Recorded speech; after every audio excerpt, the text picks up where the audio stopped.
This okay, it's going live now.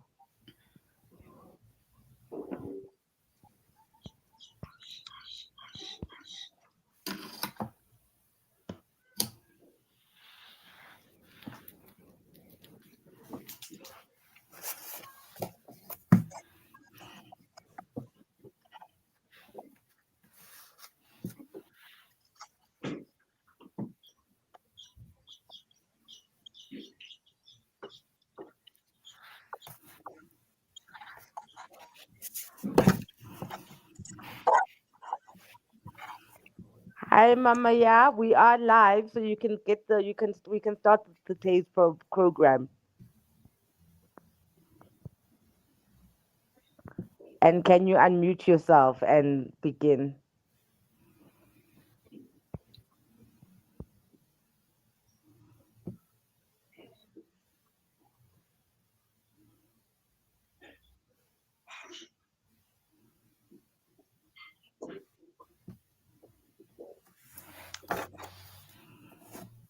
Ah,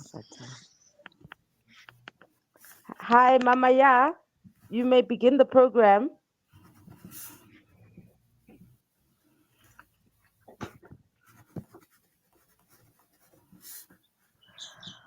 Wow. Okay, we seem to be having some kind of communication error with our host this afternoon. We are hosting Children of the Diaspora with Mama Ashantewaa from the Institute of Afrikology. Um, that hear us and actually take over the program now because it is their program. So I don't know, Mama Ya, can you hear me? Can you take over the program because we've already started? Can you unmute your Yes, mic, please?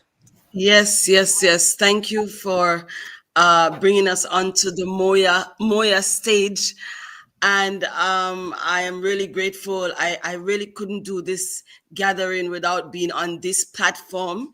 It is the most credible platform with our dear sister Nzigi Mazwai, and also because of the kind of conversations that you have been streaming and allowing us to be part of a bigger audience. So I'm really grateful for that.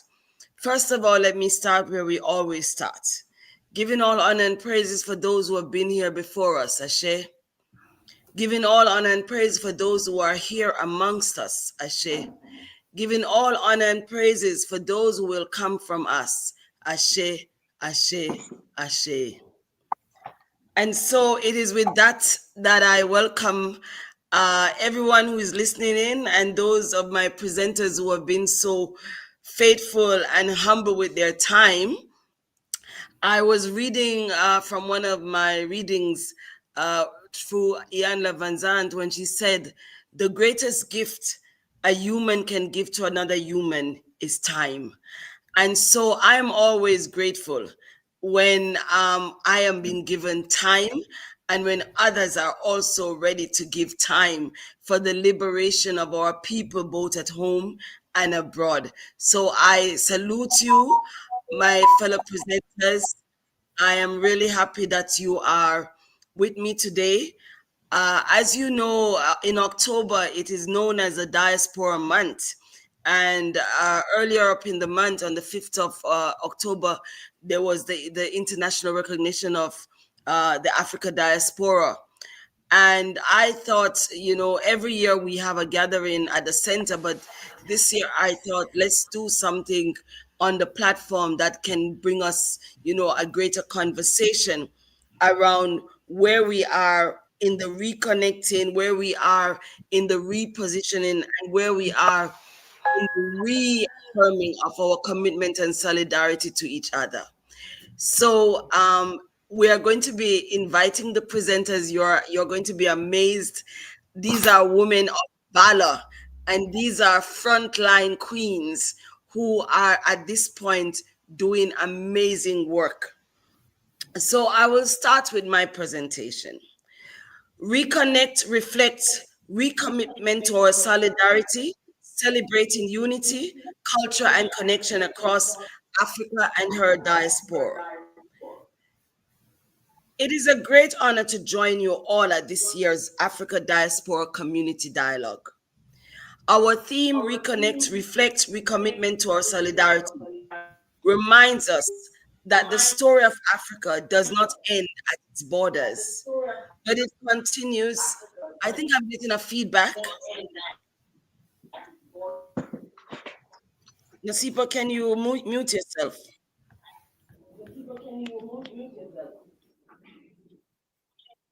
Nasipa, please mute. Mom, I'm Okay, muted. okay, because it's giving me a feedback. Okay, all right, let me continue.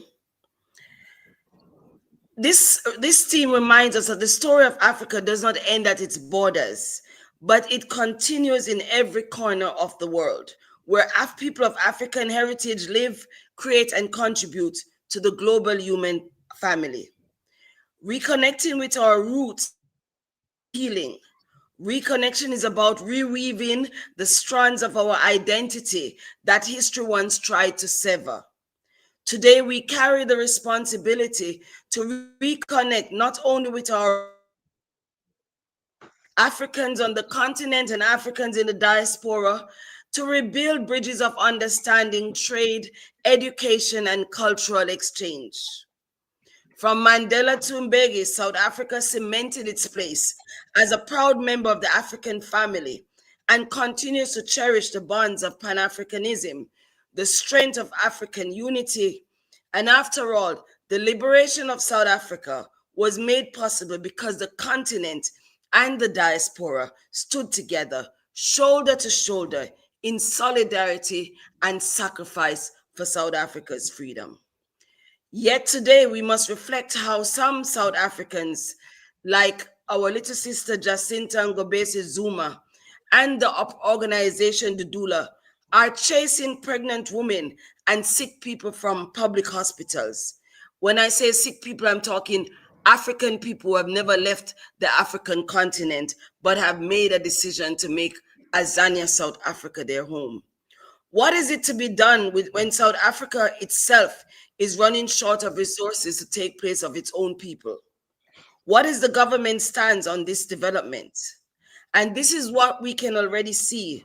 Increased border control led by South Africa's Border Management Authority, conducting numerous arrests and deportations at the border. We saw increased workplace and business inspections as government departments are conducting raids on businesses like restaurants, farms, and mines to find and deport undocumented African workers. Employment penalties. Employers are now facing fines and imprisonment for hiring, the usual, the Zimbabweans, Malawians, they already know who they are targeting. The reasons for the crackdown: economic pressures such as high unemployment and a struggling economy are significant drivers. Political pressure as we approach local government elections next year. Migration has become a major political issue and, dare I say, a tool. Public sentiment has seen segments of the population become more hostile toward migrants, believing them to be the source of problems like unemployment and poor service delivery. Consequences and concern as we gather as a community today is the increased anti-immigrant sentiment and xenophobia, and I dare say on this Afrikology platform, Afrophobia. Human rights concerns as speed of deportation may deny migrants access to legal and social support and lead to major separation of families. So as we reflect today, we must acknowledge both progress and unfinished work. Today, we renew the spirit of solidarity that once fueled the movements for independence and civil rights. We must strengthen cultural and economic ties between Africa and her diaspora, promote exchanges in education, innovation, and the creative industries, build platforms where Africans everywhere can collaborate to solve shared challenges from climate change to youth unemployment to digital transformation. Celebrate unity, culture, and connection. Culture is our greatest connector, And you will see today from the presentations that will be online, the women who I have on this roundtable are women who firmly believe in the importance of using our culture. Let us continue to celebrate African excellence. From the villages of KwaZulu-Natal to the streets of Kingston, from Lagos to London, Brixton, from Dakar to Detroit, each is a verse in the grand song of the African spirit, diverse yet united.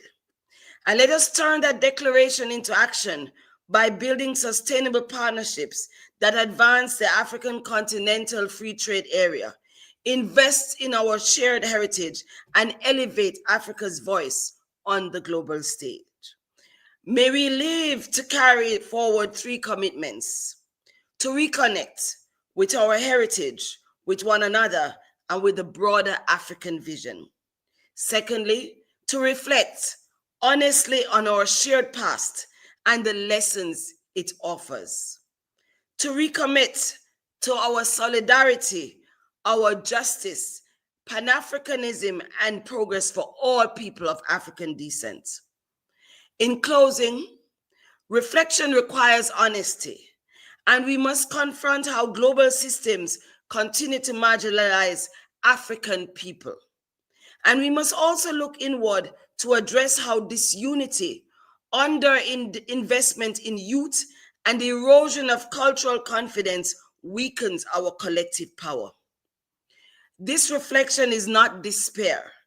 It is an opportunity for a reawakening. It is an opportunity to reclaim our narrative and shape a new future grounded in pride, purpose, and partnership.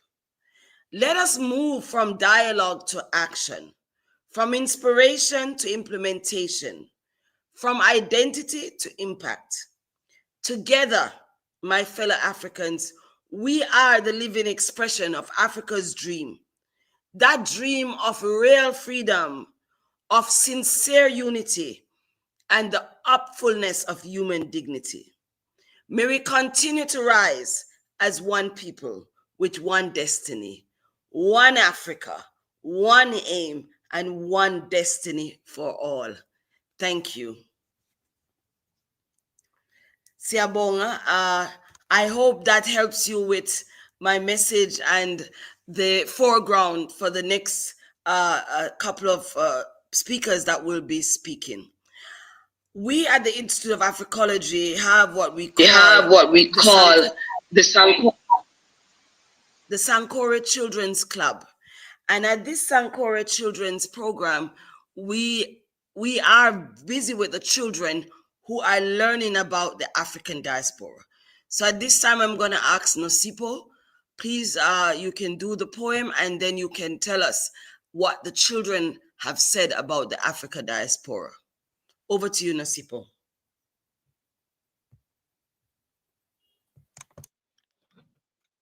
Greetings, my Africa. I would like to start by saying I am not Africa because I was born in Africa, but I am African because Africa was born in me. I'm Nosipo, one of the facilitators and one of the volunteers at the Institute of Afrikology, and I'm currently running the Sankore Children's Program.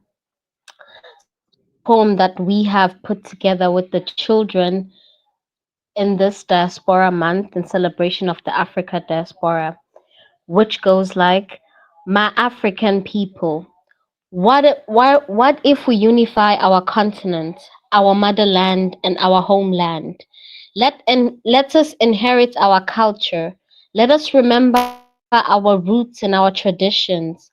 Let us be better generation than the one before us. What happened to Ubuntu? What happened to humanity? It has dissipated and it has diminished.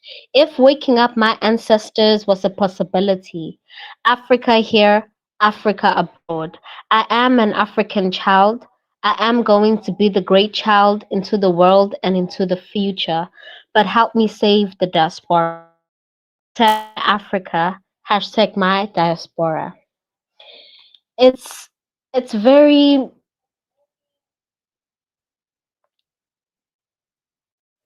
the right words, but to see African children learn about the diaspora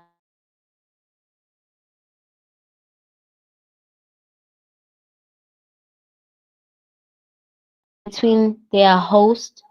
Nasipo, Sorry, Nasipo, you're yes. breaking up. So if you could just be go over the first part of the diaspora, what that you were speaking about, because you broke up quite a few times.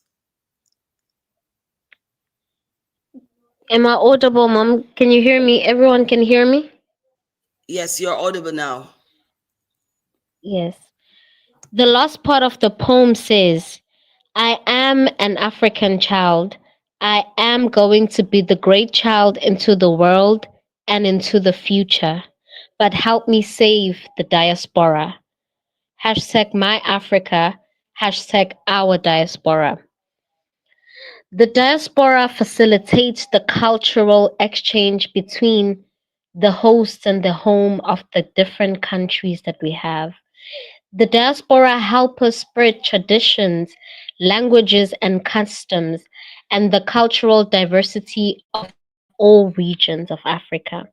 So, this month of the Diaspora Month, we and the children of the Afrikology, we were working on the different pieces that we have learned about the diaspora. I'm just gonna switch on my camera so we can see what the children have been working with at the center.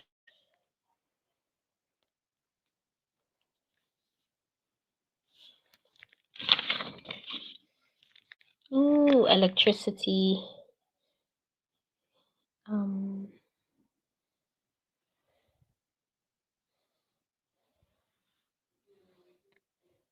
yes.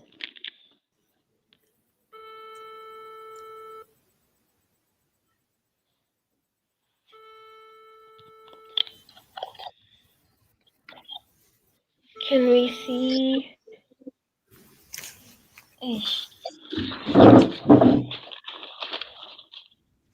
Okay, maybe what you can do is just read what they've put there. Yes. Um,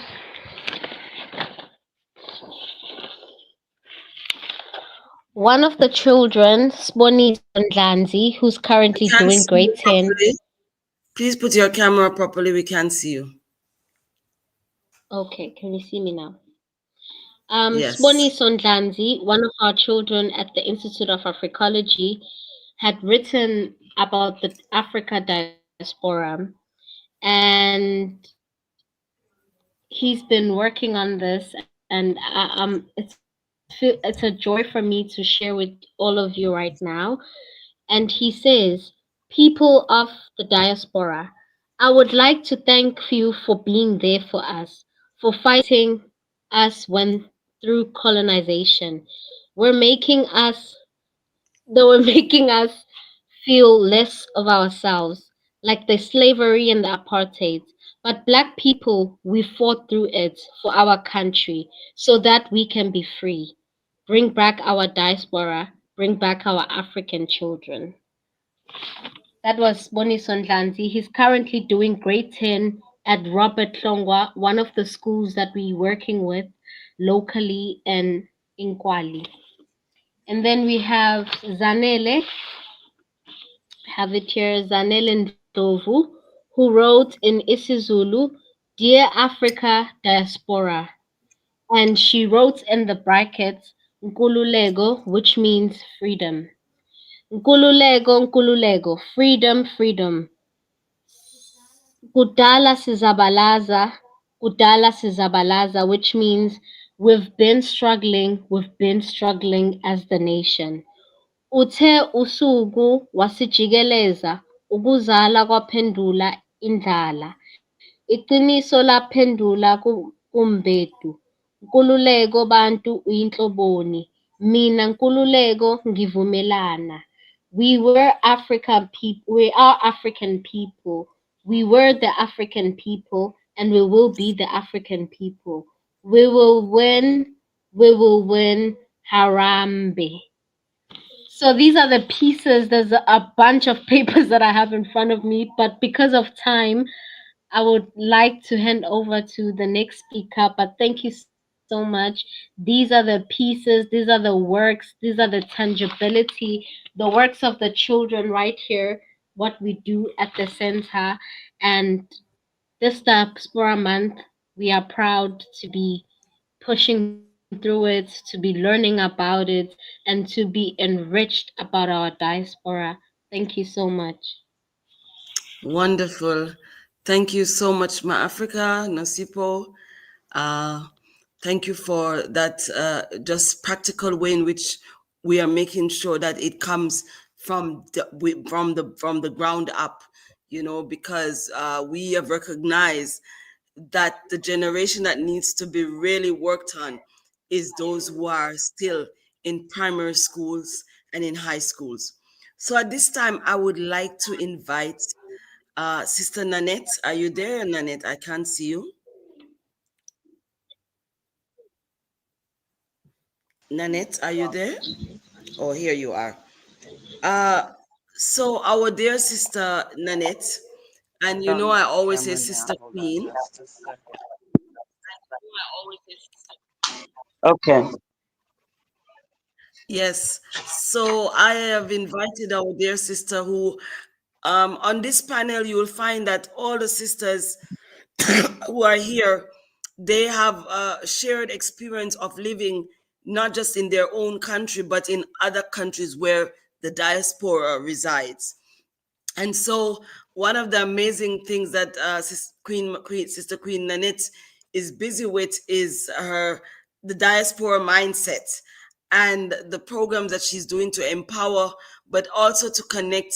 And I have been very honored to be on her WhatsApp groups and to see the work. And I thought, I want the world to know that we are not sitting down and folding our hands, but we are really genuinely getting our African people to understand that we are the ones we are waiting for. So at this time, I'm going to hand over to our dear Sister Queen, Nanette. Greetings, greetings, greetings. And first of all, I always introduce myself as the daughter of Kofi Kwatine, the daughter of Equia Efrie, a Champong, the granddaughter of SK Etuahene, Kwame Champong, Nana Yamansa Nonu, Nana Yecha Tremating. And I'm Nanette Etuahene. And I'm here because first I want to talk about the fact that we can never talk about the resources we lack. People are always talking about how the African continent is so full of resources, but we're poor as a continent. And so I beg to differ and say that the only thing that makes us poor is our mindset. And so when we know who we are, when we know we are abundant with resources, when we know what we have and we're not looking to live up to anyone else's expectations, then we'll know that we have all the resources we need in us. I passed by a school in Kumasi, Ghana, and it says in Tree, the Ashanti language, it says, Enyesika, Eyenipa, meaning it's not money, it's people. When we understand that, that's when we'll get so much more done. That's when we will not lack resources. That's when we'll be able to take care of all of our family, our community, and our nation. So the work that I'm doing is so on so many different levels, really supporting us to connect the diaspora, and not only the diaspora, but other African countries with each other. Because what I know about South Africa when I visited is historically, apartheid aimed to separate South Africa from the rest of Africa. And so this xenophobia is a result of that as well. And so there are a lot of things we don't know. And another thing I found out was that Robert Mangaliso Sobukwe they were looking to erase him out of history, but he was the predecessor of Mandela. And so people need to know their heroes. The reason they need to know their heroes is because these are the people who stood up courageously. We need to know that we can be courageous, stand up for what we believe in, that we cannot be cowards. Captain Ibrahim Traore said that. They said people are attempting to assassinate him. He said this is not the time to be cowardly. So we must must amplify our heroes, especially the ones they tried to erase out of history. So please share with the children Robert Mangaliso Sobukwe. I read his biography and it was so powerful. And there's so many South Africans that must know about him, and other Africans as well. He even shared the times that Kwame Nkrumah, while he was imprisoned, wrote letters to him. And so we have this Pan-African connection that no one tells us about on purpose. So we've been working together forever, but some people want to hide it because they want to make it seem like we don't work together when we've been working together for millennia.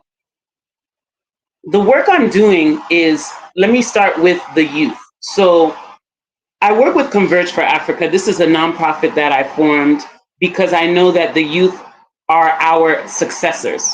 And so we must be preparing them. So the mission of Converge for Africa is to educate, equip, and empower African youth to become economically self-sufficient. This is through workforce development and business capacity building. What I know is that on the continent, we have 18 million youth graduating university every year across the continent, and we have 3 million jobs for those 18 million youth. So it's important, if we know that 1 out of 6 university graduates gets a job, what happens with the other 5?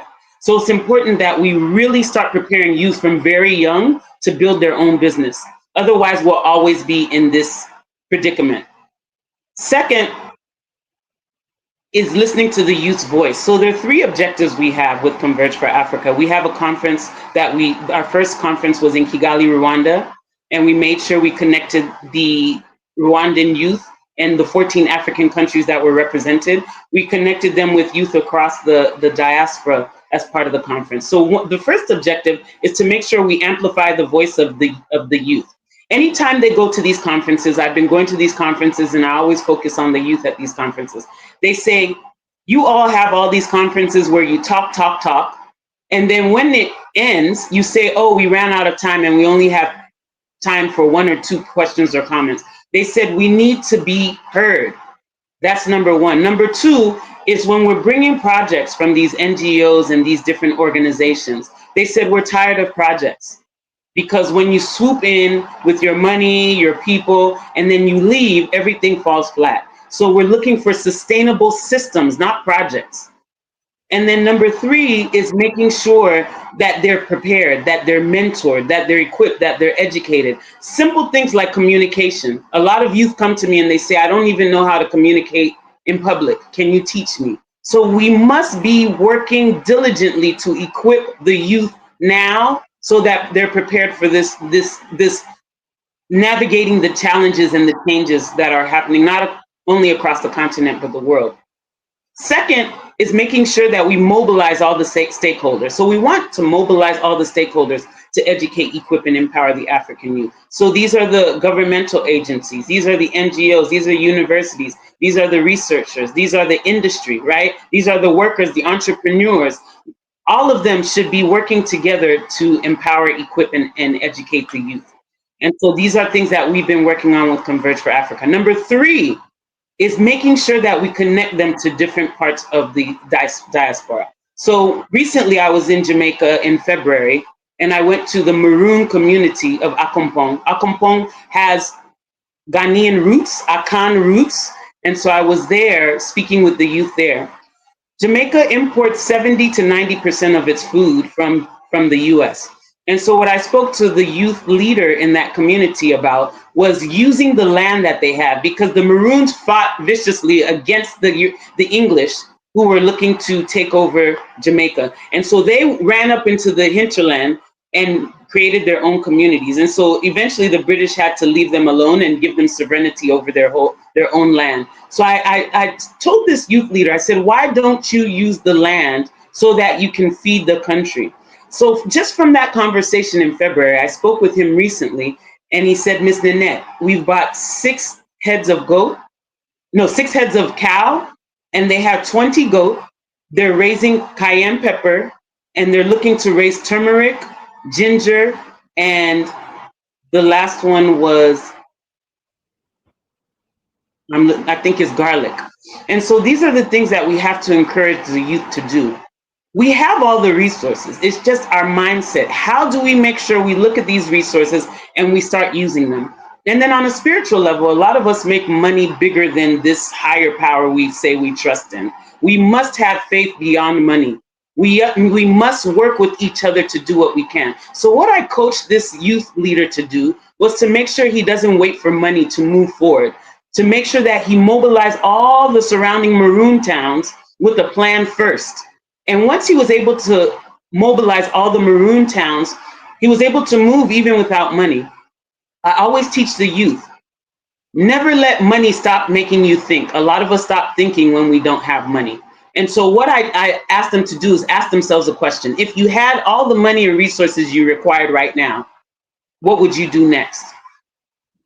Act like you have the money in your pocket. Act like you have everything you need. And you'll find there's so many things you can do, but because you didn't have money, you stopped thinking. So you have to walk in faith. You walk with that spirit, knowing that there's a higher power that's always there for you. I challenge every religious person, because there's so much fear injected into a lot of these people that they're not moving forward with God. They're not moving forward saying, listen, there's a power bigger than money. There's a power bigger than a broken system. There's a power bigger than government leaders who aren't representing our interests. If you really say you believe, then move as if. And so another thing that we do, we have On Our Watch Global, and we support diasporan professionals because they are also injected with fear to work in corporate worlds that don't respect them, to think that they can't live without these corporate jobs.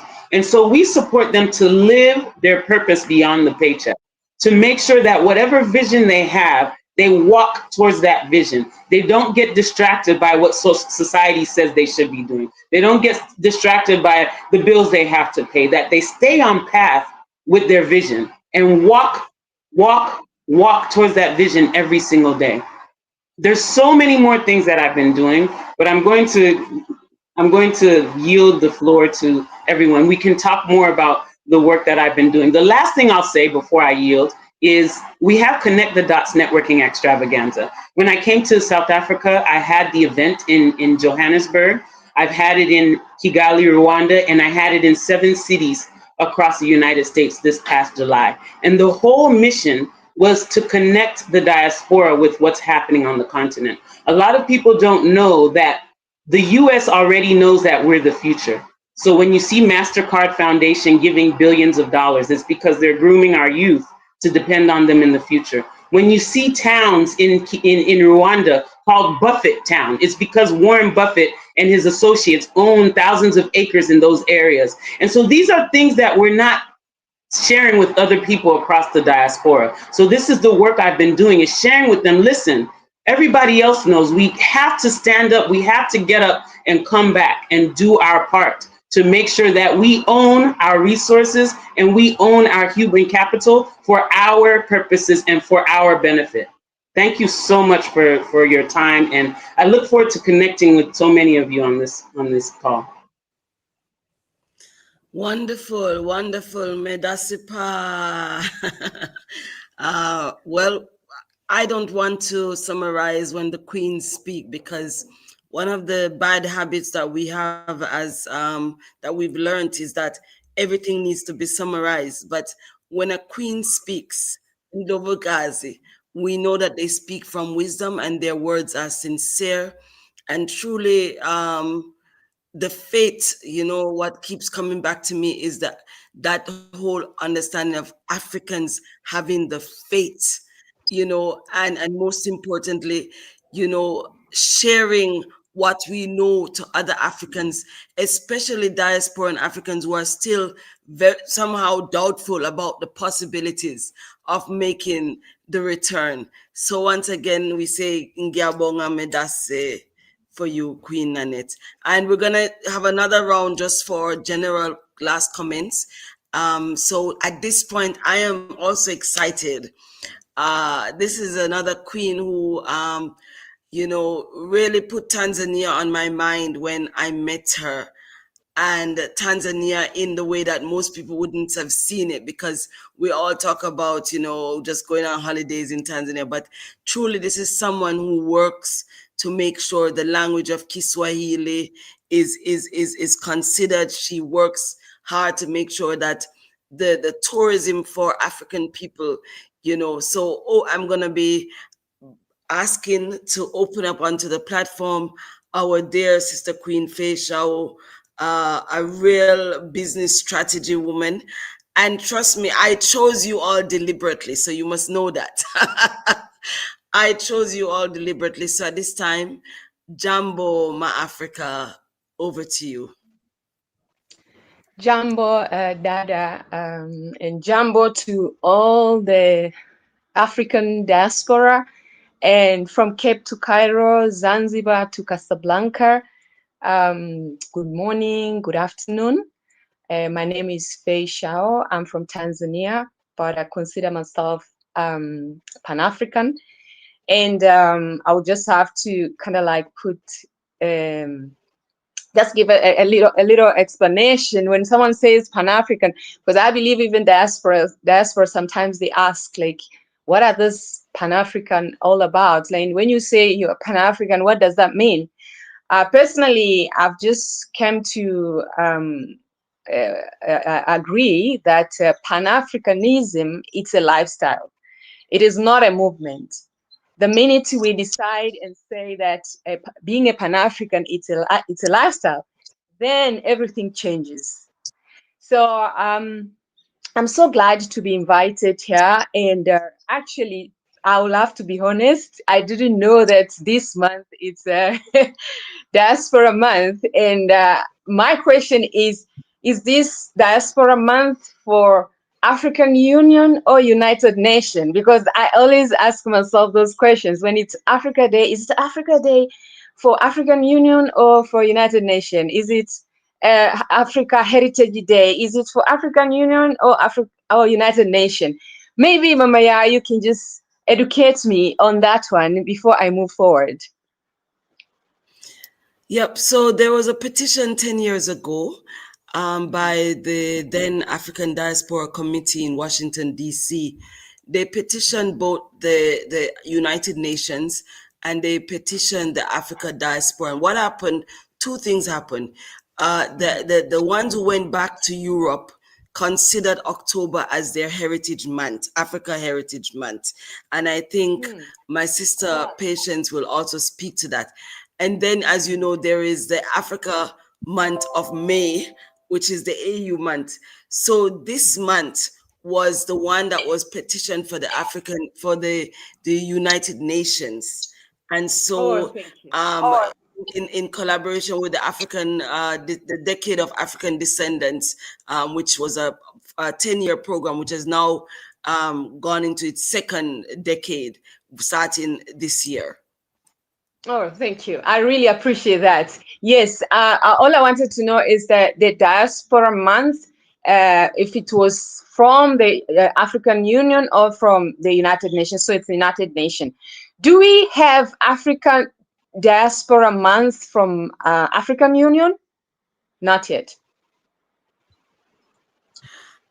Not yet. I think there's more energy being pushed into the African Union May Africa Month, which is celebrated by all Africans. All right. Thank you, Mama. And yeah, so I would just like to take you guys through a type of the projects that I run across the continent. As I said, I'm a strategist by professional, but my passion is to ensure that African economic liberation and the presence of Africa in the current technology advancements, that we are not left behind. So I achieve that in so many ways.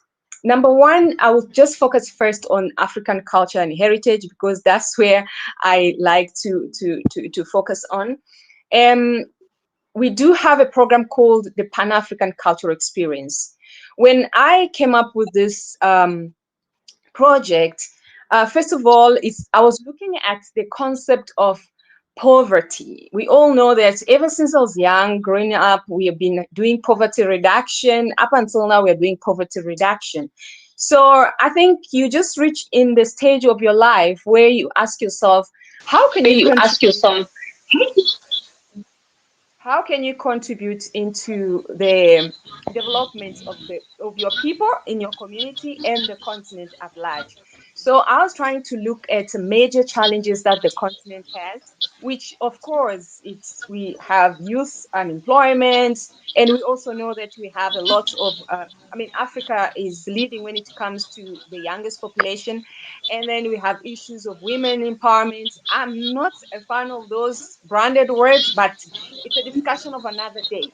So and then I wanted to come up with something that doesn't need, apart from unemployment, we also have issue of literacy for young people and also for women. It's like we're still struggling to get enough people that are got basic education. Though even the ones that have got education, they're struggling to get employment. My previous speaker mentioned that we have more than 18 million people who are graduating, and we only have 3 million jobs for them.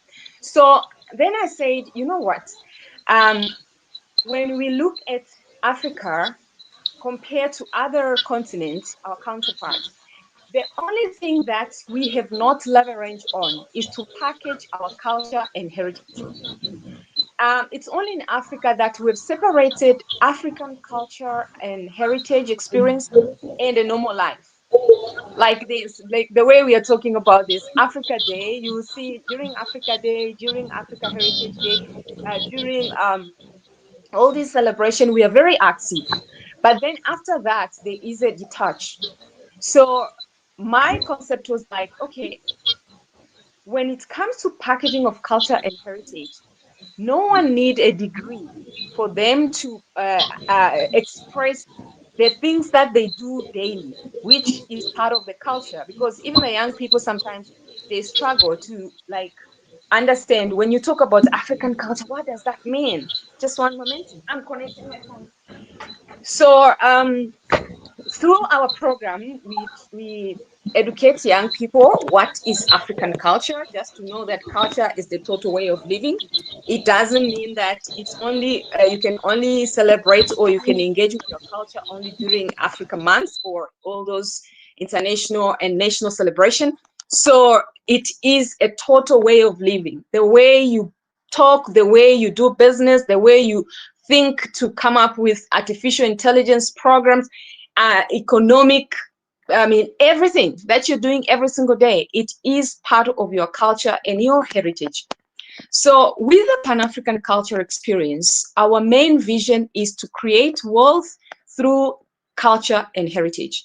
So how do we do that? So we do that by coming up with platforms, project, partnership and collaboration, research and development that can help us to stimulate entrepreneurship, manufacturing, and cross-border trading. The part of cross-border trading, I'm actually touching more on the Africa continental free trade because as we know, it's a beautiful concept. Actually, it's a good time to be alive because some of our forefathers, these are the things that they dream of. That one day we're going to have a common market, we're going to have a common economy, we're going to have a common bank and all that. So for me, of course, it comes with a lot of challenges whereby people saying that, okay, it's not African that are going to benefit out of this, which makes a lot of sense somehow. But we don't have to focus on the challenges of Africa continental free trade. We have to see how can we actively participate. And that's where our work comes in as strategists, which we take our professional work into the African culture and heritage. So we say, we cannot compete with China when it comes to manufacturing. We cannot compete with any continent when it comes to mass manufacturing of the product.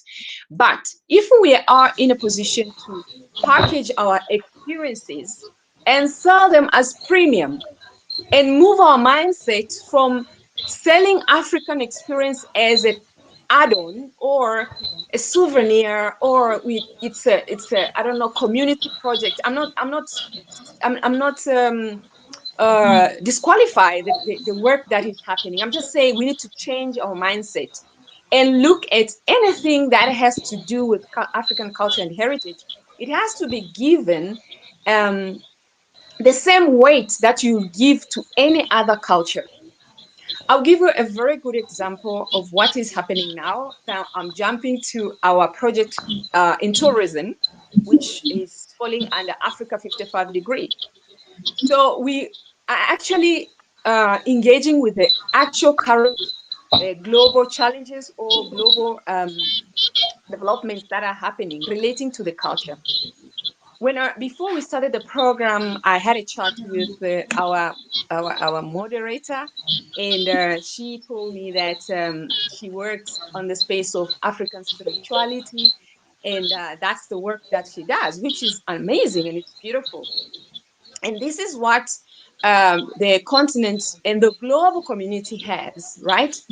And my only challenge or awareness that I want to bring to fellow Africans in diaspora is to accept that the global community has shifted. There's a shift that is happening. Everyone knows the person, everyone who is in working, everyone who can feel, see things as they're happening, who is present, they can confirm that there is a shift that is happening. And yes, on the spiritual side, there's a lot of shift. People are being aware of where they're coming from, why are they here, who are they, I mean, where are they going, who are they going with, you know, a lot of questions are asked. But it's only in Africa that we have not packaged this awakening and commercialize it. And I'm not saying we have to commercialize it recklessly. No, we need to come up, we need to institutionalize all this program so that we can save our intellectual property. Currently, in Africa, and as I said, I'm going to jump into the tourism sector, is that what is happening in the tourism and hospitality sector now, there's something called wellness tourism, right? Wellness tourism, basically, it's to travel, it's when you travel to upgrade your well-being.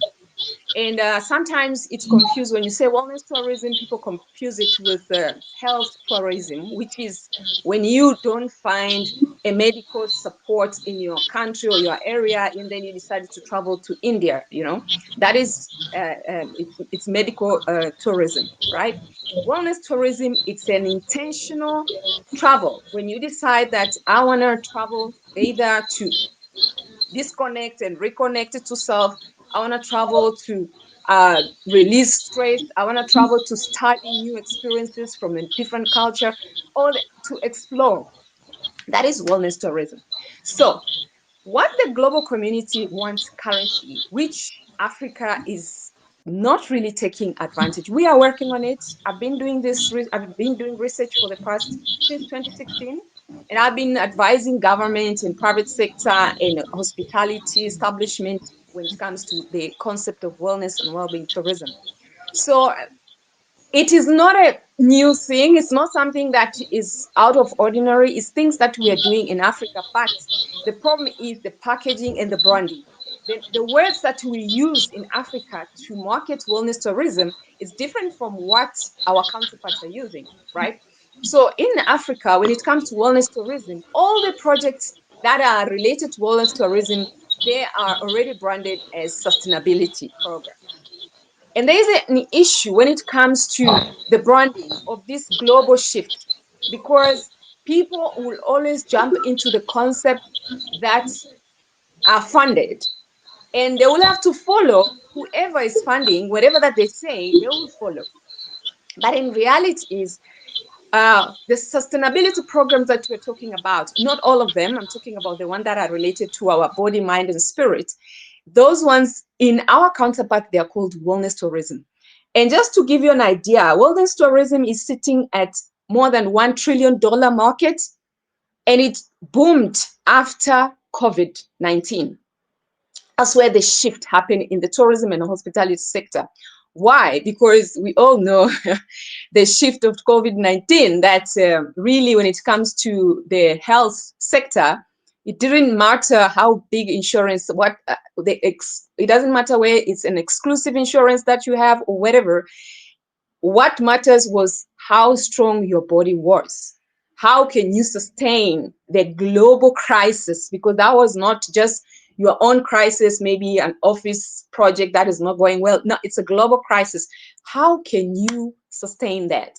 So in the global community, just have to finalize this. In the global community, so we all know it looked like Africa, we were not really affected. I don't know if it was by default, it was our ancestors or whatever, but we really were not affected. And I should be proud of myself here from Tanzania. That was the only country that was never, lockdown. Yes, people died, because the minute you say that, we really got a lot of backlash from the international organization and to the African countries who closed earlier. But yes, all I'm trying to say is there was a shift. And after this shift, everyone is finding meaning. People, they are not longer just do business. They do business for the purpose. People, they're not coming up with just projects. They do projects for purpose. So even in the tourism sector, people no longer travel to wander. They don't travel to come and see and go. They travel to connect and reconnect, to disconnect and reconnect with with themselves, and also connect to the destination. So when it comes to packaging, because that's my message, the challenge that we have as a continent is to package our culture and heritage. So in the wellness tourism, if you look at what is happening, if you just go and study and look at what they are marketing in the wellness tourism, they're marketing the new technology of skin rejuvenation, they're marketing therapies, they're marketing new hotels and establishments. When you walk into this hotel, you get from, I don't know, if you want to get your body transformed, if you want your skin transformed, if whatever that you want, it's like you get into the hotel, maybe you get a 1 week or 2 weeks or even a month. They transform you completely. So in the global community, that is what they talk about when it comes to wellness tourism, is the establishment advancing. They're also even checking on having establishments where they can measure the sleeping quality. They can even measure the type of the food that you're eating. Those food, it has to be measured, and it's kind of like a very sophisticated science related when it comes to wellness tourism in the West. But also the Asian part, when it comes to wellness and wellbeing tourism, they're coming strong. You've seen a lot of people now, they're signing to meditation. You've seen a lot of yoga festival. All these, it's wellness tourism. And now in Africa, it doesn't mean that we don't have our ways of doing meditation or ways of doing getting the things that can give our body the outcome when you do meditation, or the outcome when you do yoga, or the outcome when you go through those processes that are a little bit sophisticated. We do, but the issue is we have not packaged it. So when it comes to wellness and well-being tourism, it's an holistic tourism whereby you rejuvenate your body, your mind, and your spirit. And that's why I was interested with Madam Ntiki program, saying that this awakening that we have, we need to package it. And then we sell it as an experience. I've always given a joke and say, if you look now, the reality of the tourism sector, because really tourism happened to us in Africa. We did not sit down and structure the tourism sector, right? We know, because you can see a lot of a lot of attractions, they have other people's names. The people who discovered Kilimanjaro, people who discovered the first men who lived in Olduvai Gorge in Tanzania, the people who discovered Victoria Falls, they put their names. So someone else came with the structure of the tourism sector. I know AU is doing a lot of work, and other private sector, they are doing a lot of work to restructure the tourism sector. But we have a lot to do. And we need to look at what the global community has and what are we going to bring on the table. So talking about the awakening and spirituality, I was about to tell the joke, is that when you say wellness and well-being tourism, it's about travel to upgrade your mind, your body, and your spirit. Isn't that it's about connecting yourself to the source, to the origin, like where it's all beginning, right? And then when you look at up until now, the research of where was the first man found, it's still in Africa, right? But those places that where the first man was found, we've not packaged them to say that if you really want to connect to yourself to where it's beginning and you want to ask all the questions, you can go to Olduvai Gorge for that specific. Of course, we've done quite a few in Tanzania, and I was part of that. A lot of, world travelers from America, from Europe, they came and we did those experiences. Of course, the same in South Africa. We have the cradle of humankind. It is there. It is in the package of tourism experience, but not a package as the journey towards self-discovery. That's the part that I'm coming in to say it has to be packaged like that. So I always tell people, why are you going to Bali to scratch the temple of the Buddha or of the monk for 2 months or for 2 weeks, for you just to start the journey towards self-discovery, while you're living where everything started, which is in Africa?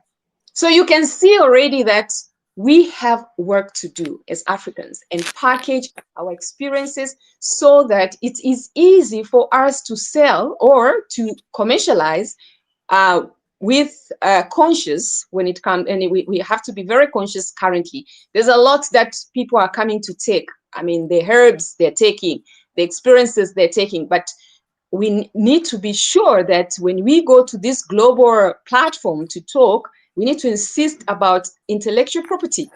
The intellectual property of African experiences, we haven't had enough work on that. I know at the country level, there are departments that are working on it, but I'm just saying, if you get involved in any project that has something to do with African experience, make sure that there is a place where you insist of in a preservation or concern about the intellectual property. So that is the work that we do when it comes to African culture and heritage. We focus on packaging and advocating for our culture and heritage as just like, to be given the weight just like any other culture. So we shouldn't sell, or we shouldn't have African culture experienced as the add-on or cherry on top, because now even in the tourism sector, you see on the itinerary, they'll say there's a village walk, and people get excited to go to the village walk, right?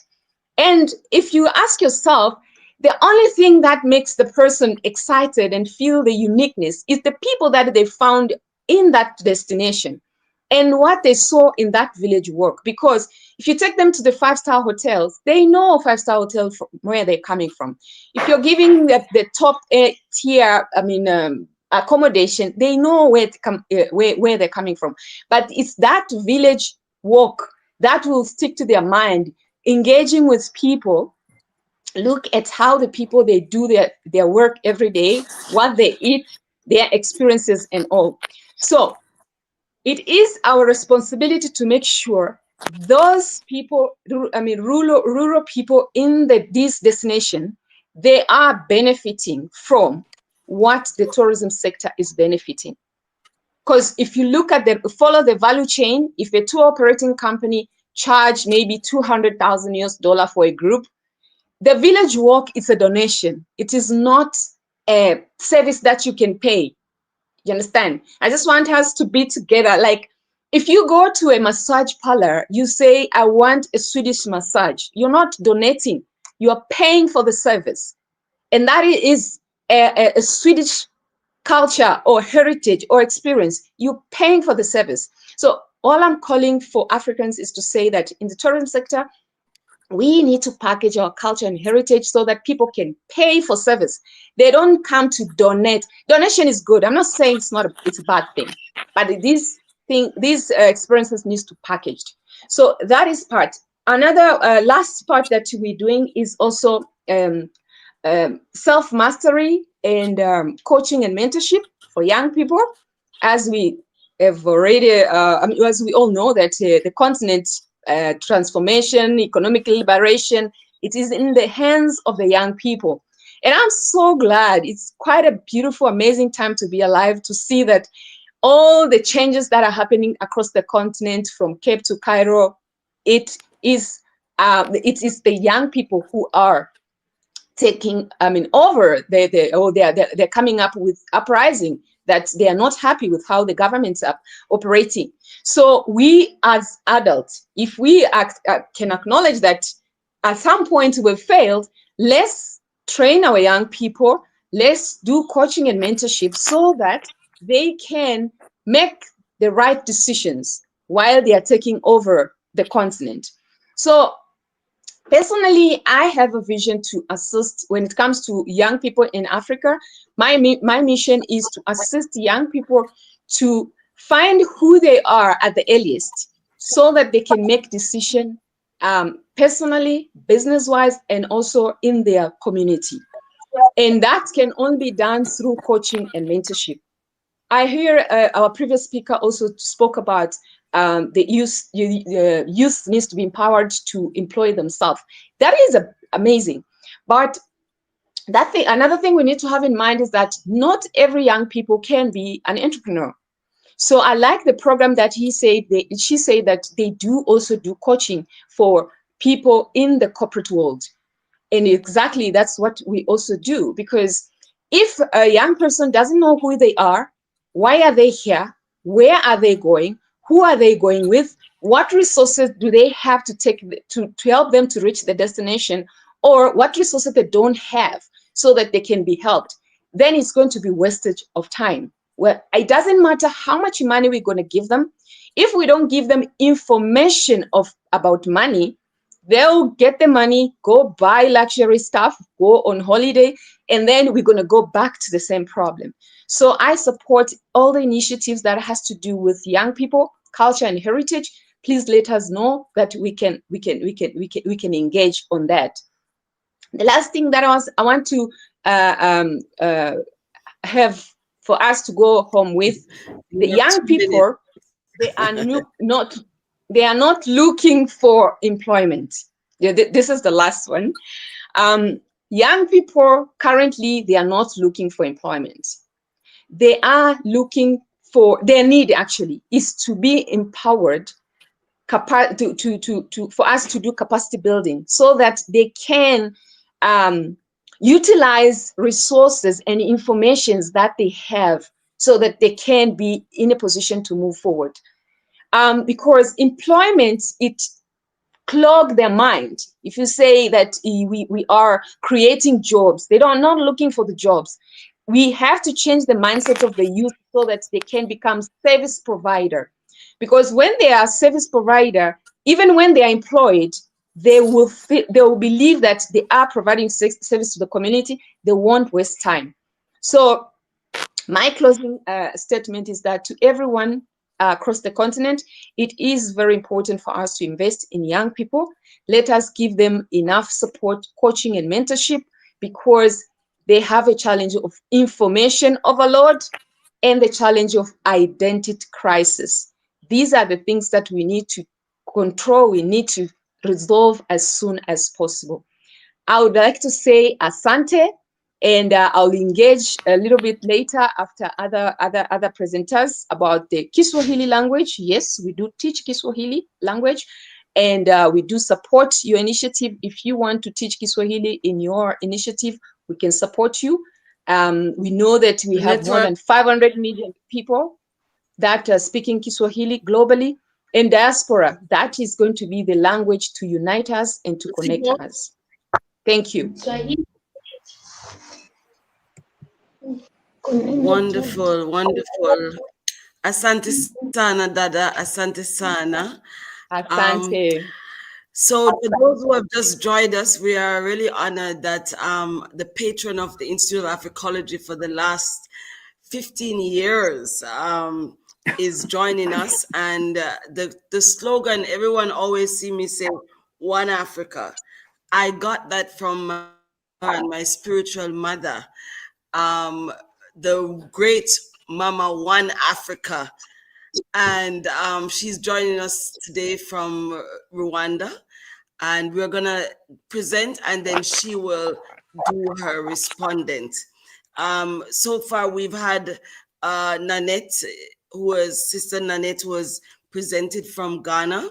We now just had Sister Faye Shaw from Tanzania, and we're now going to Patience Mafu, who I'm excited about because she's the only person that I see flagging her position under the C20.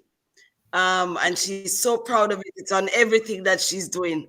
So I thought definitely this one has to be on the program, because remember, there's three things we're trying to achieve on this Diaspora Month. One is reconnect, reposition, strategize. And that old word that has not been used recently, solidarity. We have to feel like we are in solidarity with formidable people. So I want to welcome our great Queen Mother, Mama One Africa, and I also see Princess Nikiwe Bam. Again, I'm excited because I know that for her to take 10 minutes of her time just to go on an issue that she's personally involved in, the diaspora. So I'm going to hand over to you. Welcome, Princess Nikiwe, and I'm going to ask our sister Patience Mafu to please introduce yourself and give your deliberations. Thank you. Hi everyone. I don't know if Nikiwe Bam has time. If I know she's so busy, she could even go before me. I could even hear her speak on the phone exhausted this morning. So I don't know. She has time for Afrikology. She's an associate of Afrikology, and Afrikology and AYL are one. Okay, so all right. Yeah, I think go ahead, and then I will give her the chance to respond. Okay, then. Well, I'm also part of her organization, AYL. Anyway, my name is Patience. Umankonje nikampephetwa kamachontsho kangqozana kadambisa amahubo. I'm Zimbabwean. I'm Zimbabwean. The nature of our country. I can't remember who was speaking about the diaspora and all the problems that we are having with the doulas and all those. Well, we're also part of the problem. As Africans, we are chased from our homeland, whether it was 500 years ago. All I know is we are still running.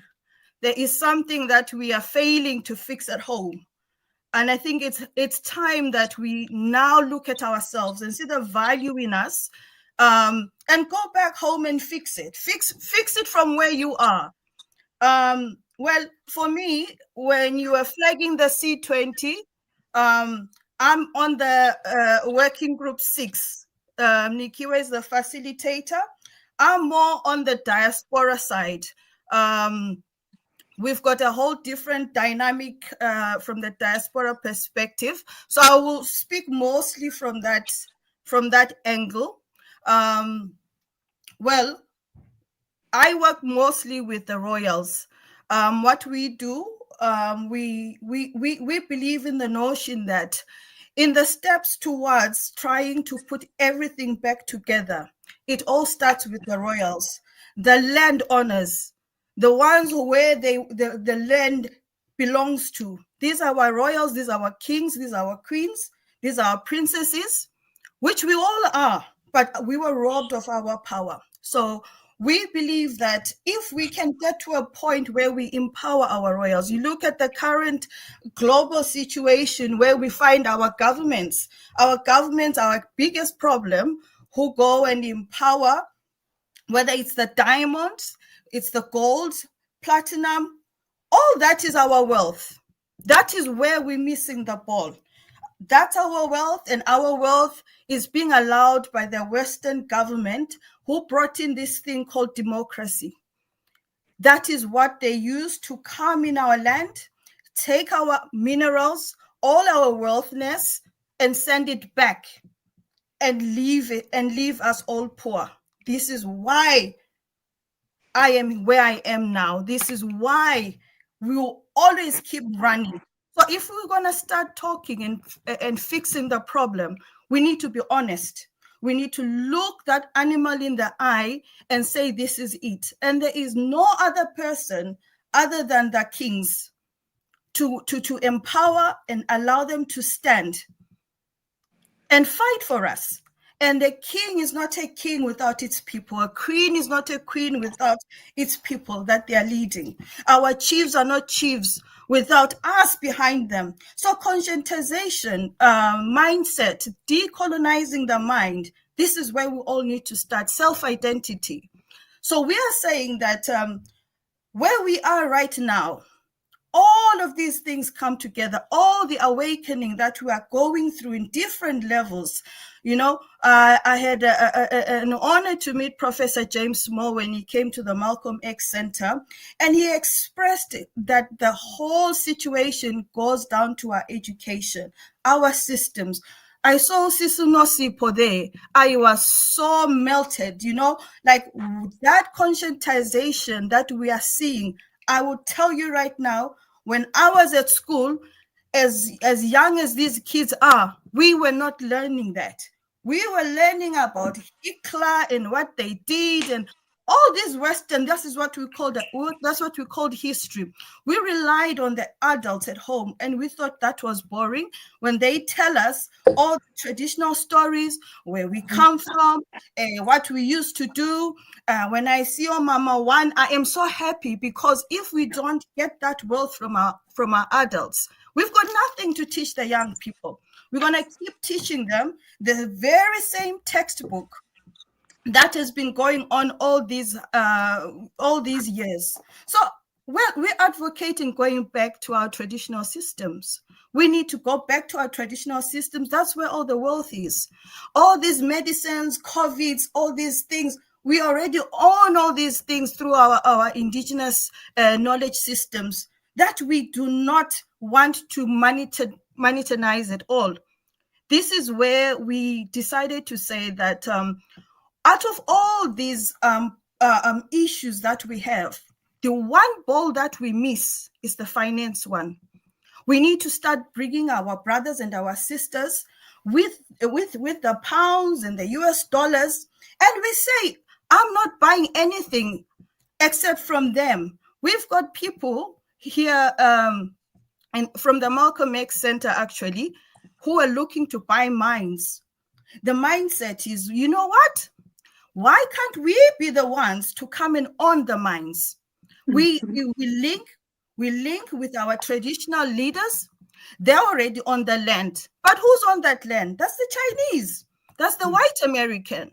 We need to now wake up. It is now us to go to our king and say, listen, that's the same US dollar there, but my brother there is going to come, simulate, and be part and parcel of us. So this is where we are saying we want to create a system where we are conscientizing, even financially, and empowering our kings. On the 29th of November, there's going to be a gender-based violence march. Mrs. Zulu will be there. We're getting other kings to do a walk. I can't remember exactly the street, but there's going to be a walk, and that is part of having our kings being part and parcel of the movement, where we get our young people, where we define what gender-based violence is from our perspective. Mind you, if we had already followed how our traditional systems were, we wouldn't probably have all this gender-based violence at the level that it's at. So going back on set, creating everything from scratch the way it used to be, and really relying mostly on our adults to pass it on accurately, so that we can also pass it down accurately. And then taking advantage of YouTube, taking advantage of social media. Let us pen things. If we're going to do cartoons, let's do our cartoons. Let's care about how my hair looks like. I'm not straightening my hair. Let's get them out of business. If for 1 month we all decided we're not buying all that hair extension, Do you know that we can make them all bankrupt? All of them in 30 days, they will stop and say, what is going on with these Africans? Okay, let's reduce the prices. That's when you start realizing that we've got the power. It's really in the mindset. And it's having the strength to unite together. Ukubambana kwethu is very important. I cannot be jealous of my sister having a business there and say, I'd rather go buy from a white man. The Jews made it. They made it because they buy from each other. The dollar, the pound circulates amongst themselves. But I will not do it. I'll rather turn my back. So if we can, it just starts by one community, by one person. The 5, 6 of us here, we decide this is it. Me and my family, we're going to do this. And then I'll go on spirituality.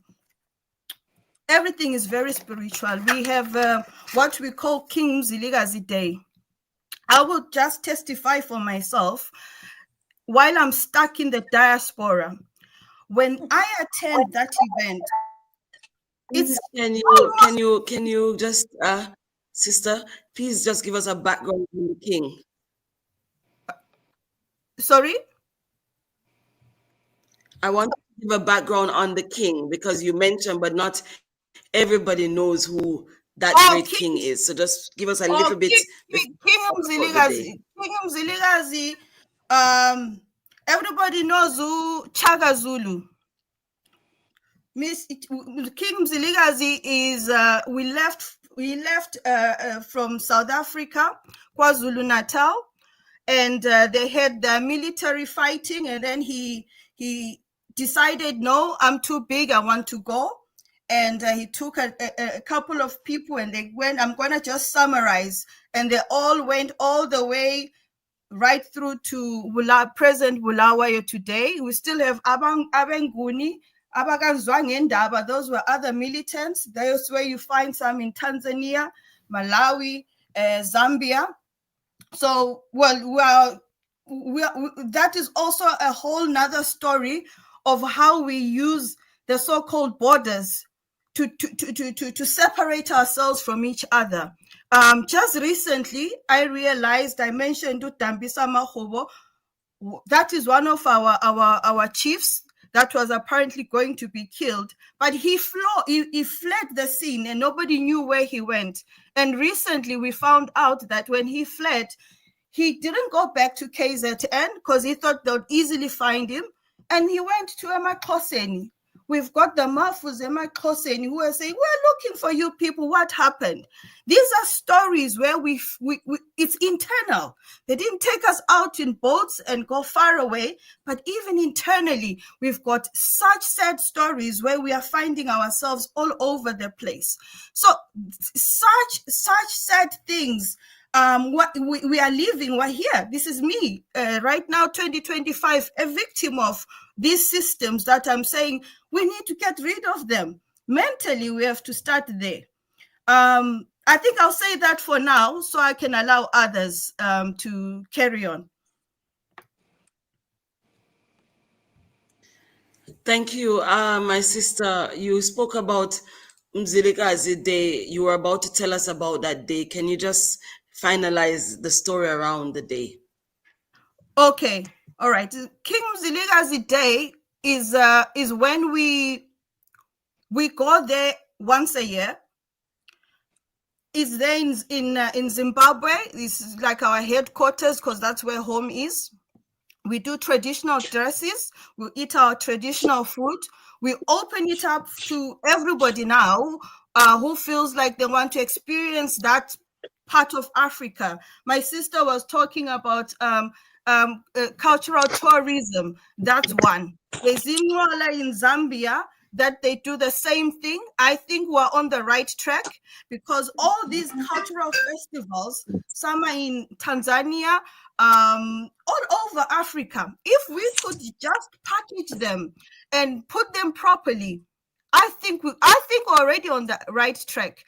already the African Union, a lot of things they've put on paper. Many articles, Articles 33, Articles 30, support the African diaspora. But there's just that we could be that vehicle in between, bridging the policy to the grassroots. So I would say thumbs up to at least policymakers. But my other biggest issue is this thing, voting and governments. We've got a problem because that's where we get tied. We are tied because we can't, all those kings fall under the British monarchy, most of them. Now, how do they move?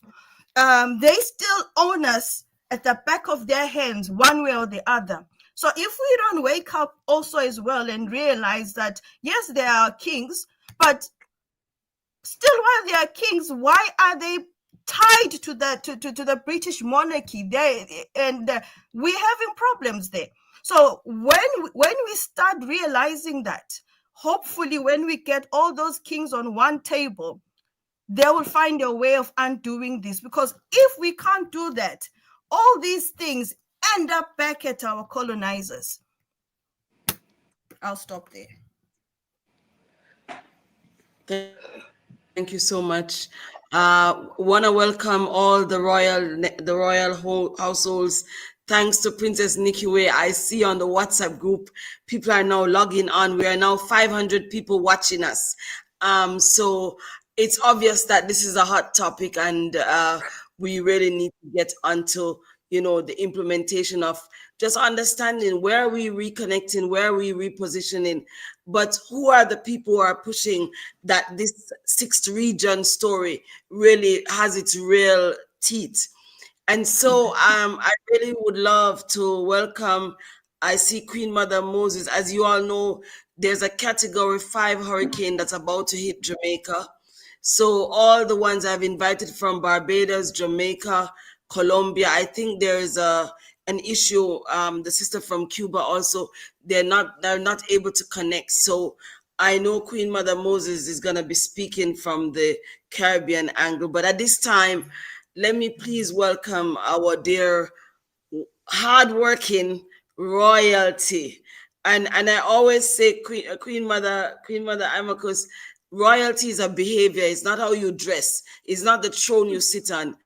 And Princess Nikiwe Bam, she really represents us, with her behavior, with her tenacity, but with her integrity. And for me, that is why the Institute of Afrikology is a proud member of the African Young Indigenous Leaders Association. And I never knew I could be on a WhatsApp group with 300 people. So over to you, my dear Princess Nikiwe. We are welcoming you, and you have the floor. Afrikology without apology. Yes. Afrikology without apology. Afrikology without apology. One Africa. Only one Africa. Well, thank you so much, Mama Ya. Thank you so much. My greetings to my leaders here, Mama, and all of you in the African diaspora. We are sending our love and greetings from motherland. One love. Well, as you have indicated, Mama, it has been a very hectic period this side in South Africa. Let me introduce myself once again. I am Princess Dr. Nikiwe Bam, the founder and the global president of African Indigenous Leaders. And I have been given a task by the C20 to lead and facilitate the working group on cultural diversity recognition and embracement. It has been a great experience, I must say, because when you are given an opportunity to serve, you must grab that, and then you complain later of all the challenges that you experience. But the main thing is you just have to do the task. So I'm so grateful that the task as well has not just been given to me; it has been given to us. Hence, we have Umankonjeni joining us all the way from the United Kingdom in the diaspora, and we have our leaders who have just indicated and greeted us. From the link, Dr. Joy Ndwandwe from the Indigenous Knowledge Hub in Swaziland. And we have been joined also by the Khoi and the San leaders. I have noticed Chief Williams here, who has just greeted us. And some of the leaders that have just indicated that they are online.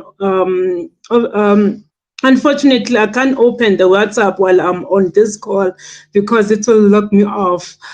But I'm so grateful once again for this opportunity again to join the meeting and to connect with our mothers from the diaspora.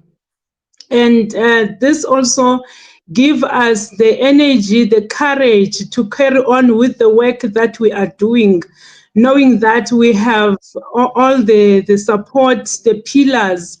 Mama Ashantewaa has been the pillar of strength. I have actually never experienced so much love and support that she gives to me. Even sometimes when you feel like giving up, you just think of people like herself that just keep pushing you from behind, giving you so much respect as a young person, you know, because sometimes I feel like, no, Mama, no, please don't do this, because she she gives me the love and the support. And you find that when I attend meetings with her, she makes sure that I do get that respect as a royal a princess. But I don't think that it's just because I'm a royal princess. It's because I am a hard worker and I stand up for the work that I do. And I'm very passionate.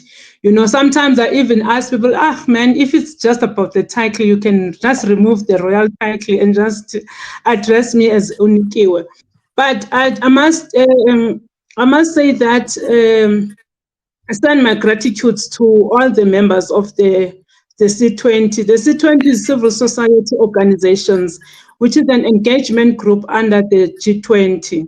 And you have might have known that the G20 is the government of 19 countries, of which the African Union is a member, the European Union is also a member. So even though some of the countries are not the members of the G20, but South Africa as a country in Africa, we represent and we are advocating for other African countries to be part of the voices that we are now bringing together to say we want to influence policies and we want these governments to account and these governments to listen to us, because we are the people that are in the grassroots that live the experiences of everything that they discuss. You talk about cultural diversity and recognition. We know that there are indigenous people in different countries that are fighting for living. You fight for your existence. You fight for your humanity, for your rights as a human being, you know. And we know that also we have people that are not known as existing because of the systems of oppression, the structural systems that are put in place to make sure that as Africans, as Black people, we starve. We are ungovernable. We are always associated with negativity. We are associated with crime. But if you can understand the level of crime that is out there with people that have got money, people of color, but when criminal activities are done by them, they are so much sophisticated that you will not know. Actually, these are the people that put us into the conditions that we're in today. You know, these are people that drive our division, you know, that fund chaos, fund xenophobia, because they are not putting the money and resources where it's supposed to be.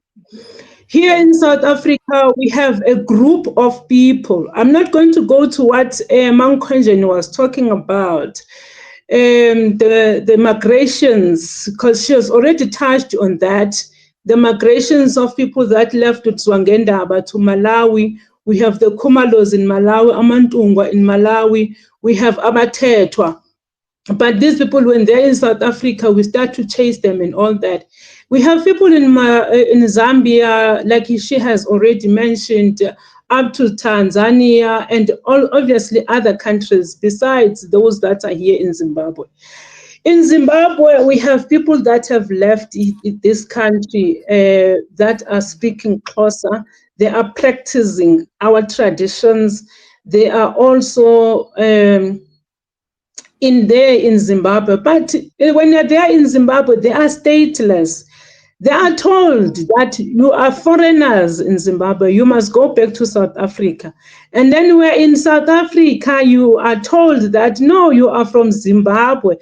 And there is a day when I met police in Hillbrow, because I stay in Johannesburg. When I met the police, then they started to ask me to produce my papers, my passports. And I'm like, where are we now? What happened to the democracy that our forefathers fought for? What happened to the past march, Mamuya, that the women marched to Pretoria to stop this suppression of us walking around with passports? I mean, now this is black on black suppression. And then when I started to say, no, I did not carry, and then they started to tell me, no, even Zimbabweans, there are Xhosa people that speak Xhosa in Zimbabwe. And I was like, okay, so these people now are assuming that I'm coming from Zimbabwe, But even so, those people that are in Zimbabwe are South Africans, So we do have people that are stateless. I was involved with this cultural group here that was fighting for their citizenship here, working with the late Xhosa King, and the Xhosa King will go to Zimbabwe. And I said that it's not a responsibility only of the Xhosa Kingdom to go to Zimbabwe and advocate for the return of these people, because they are not only belonging to the Xhosa Kingdom. We have Amampondomise, because that's a kingdom I belong to in the Eastern Cape. We have Amahlubi. We have a kingdom of Amahlubi in Escort in KZN.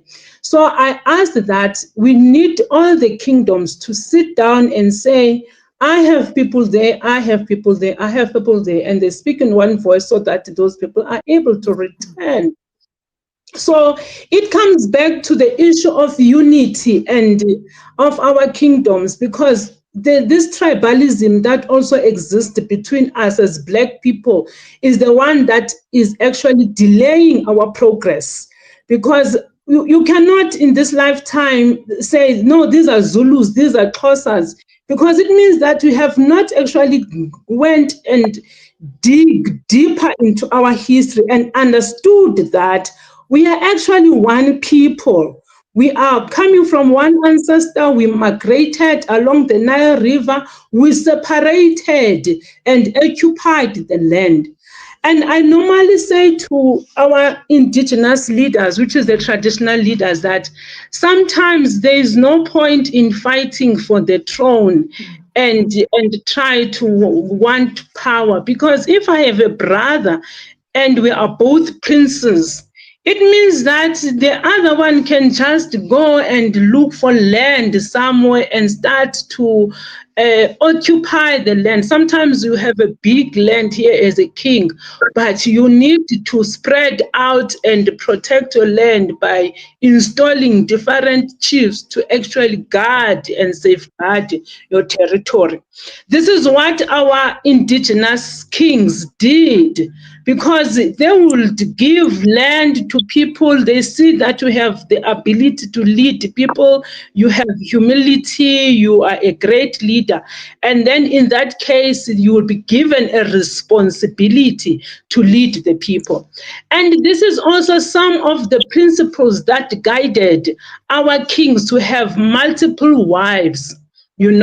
Because as a king, you need to build your nation. You need to have different palaces where you put the wives, and these are women that will build and create programs in your territory, in your kingdom.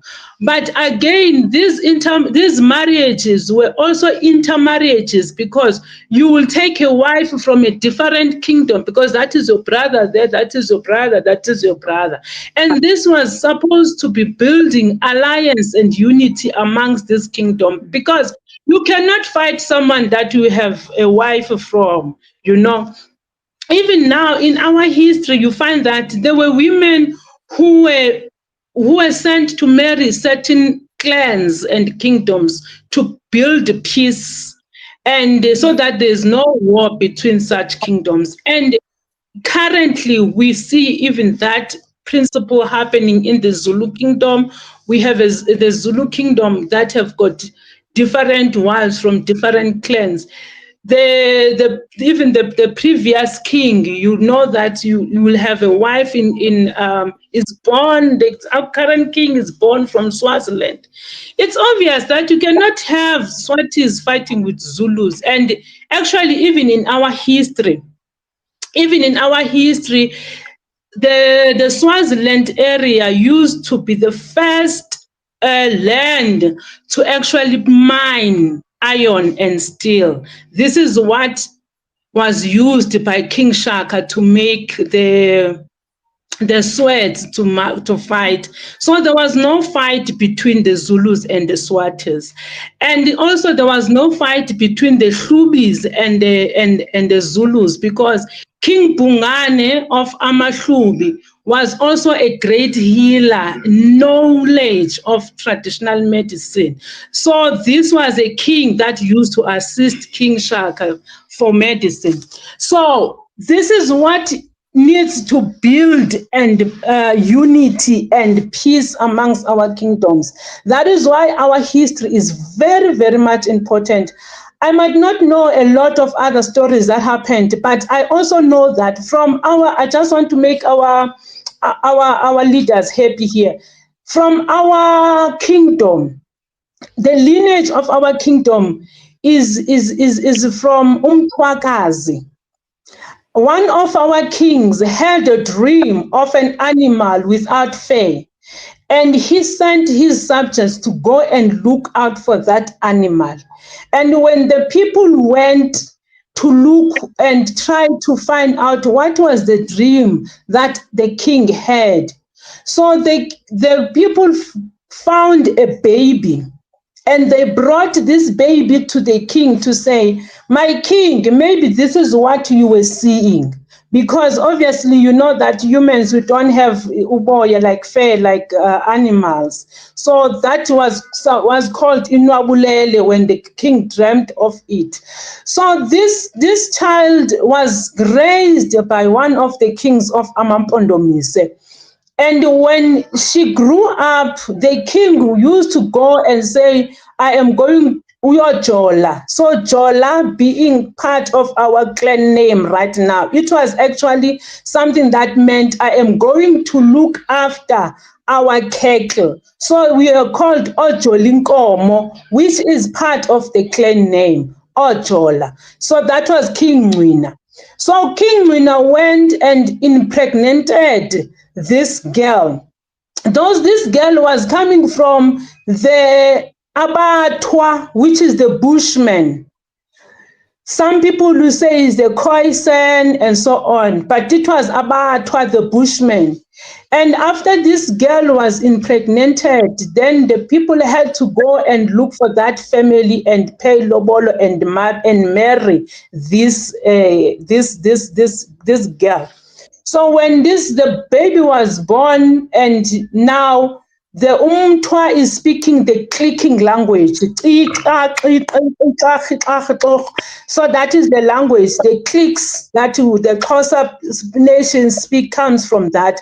As Amampondomi say, our language is very similar to the Hlubi and the Swatis, but we're so much integrated to the Xhosas, which also got the clicks from the San people. So we have Umtwagazi, which is the San person, and she gave birth to Utriha. Now this name of Triha also came from those cliques. And now that is the person that was given the kingship lineage. And up until now, when we say our clan names, we say we are Amatole of Mtwagazi. That means the descendants of a San. And this also shows that when people reached the southern part of Africa, we found the Abatwa people here. But we did not just sit and watch them. We intermarried with the San people. We are one people. We intermarried. This is the same thing that had happened to the Maroons of Jamaica with the Taino people, because the Taino people will say they are indigenous there, then they integrated with the people that came from Africa through the slave trade. So these are things that we need to embrace, and we need to continuously teach people, because sometimes we find people trying to divide us, and we cannot be divided. I was also mentioning to the leaders of Abatwa, as they have joined us in the past meetings of the Civil Society 20, that we have Abatwa in Southern Africa, here in South Africa, we have Abatwa in Burundi, we have Abatwa in Uganda, we have Abatwa in Tanzania. So what we need to do in terms of this cultural heritage and cultural tourism, we also need to unite so that they get together, form a network so that we can learn a lot from them, because these are the people with the indigenous knowledge, either the way of fighting, herbs, healing. Because if you check the caves, these are people that have used symbols to communicate. And some of the symbols that they used to communicate were diagnosis. If I have a headache, they will diagnose and then put a symbol there, so that someone else will know that someone with a headache must be healed using these herbs. So they will use symbols to write. So these are some of the things that we need to learn and go back and embrace, that as Africans, we are the ones that started to write. We are the ones with these indigenous knowledge systems, but now we need to speak in terms of how do we capitalize on this knowledge instead of selling it to other people who does not have. And this is our wealth as Africans. Let me just stop there. I didn't even know what I was supposed to talk about, but you know me.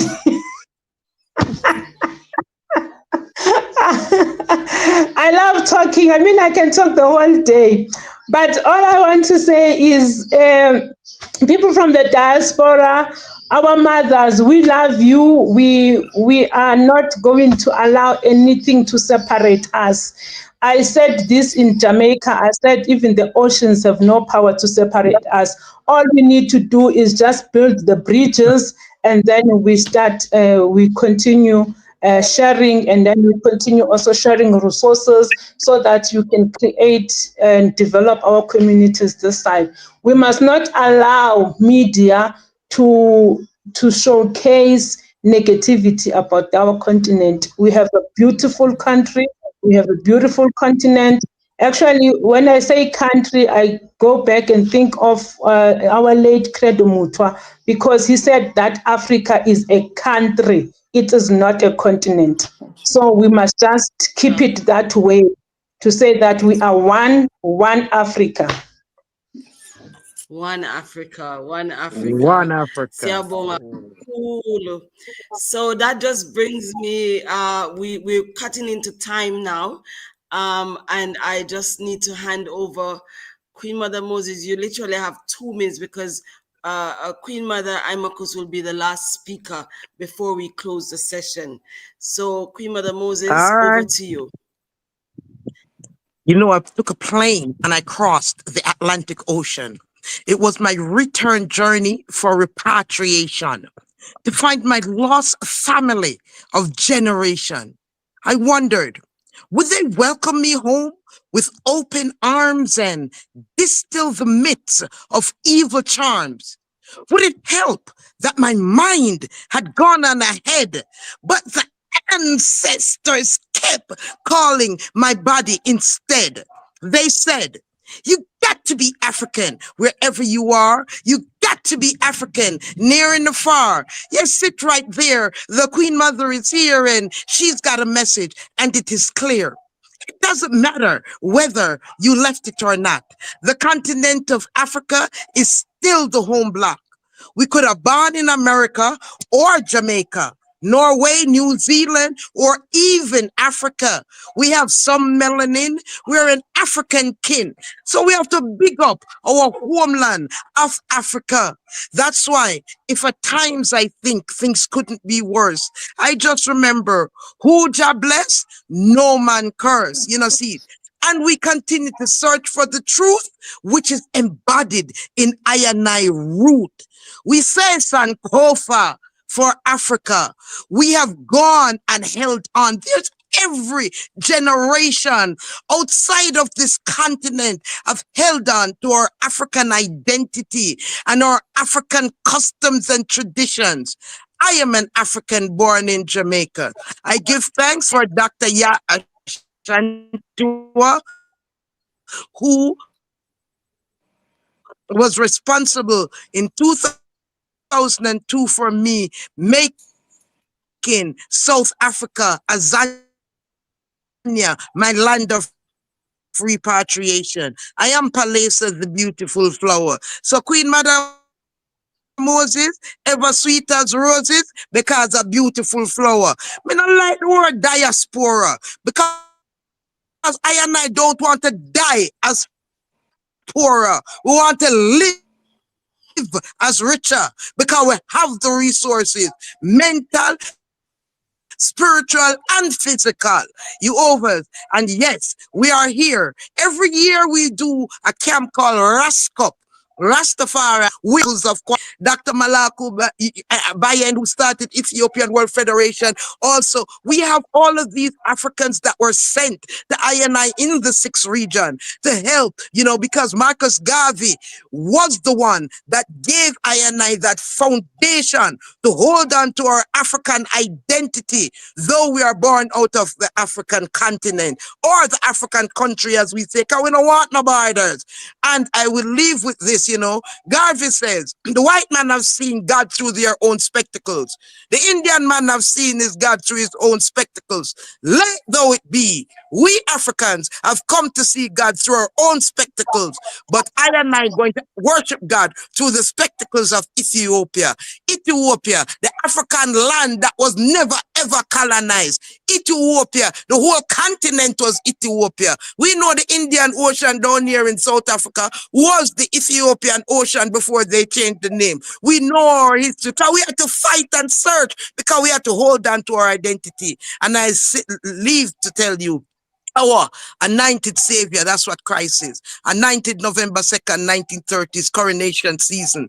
And he saved Emperor Haile Selassie, saved I from an identity of slavery by coming to Jamaica and claiming I as blood Ethiopian. He gave us an identity of royalty. And before he came to Jamaica in 1966 to claim I as royalty, he went to the United States in 1954. He offered them, you understand, lands, transportation and jobs and vacation, 3 months vacation. But the black in America, because them think them is American. America is named after America Pucci. I could have never hold on to no Italian identity. Them still waiting on their 40 acres on the mule. When I'm home, don't call me an African. Don't call me a foreigner. I am an African. Give thanks. Blessed love. Thanks. Yes. Blessed love. I and I are African, first and foremost.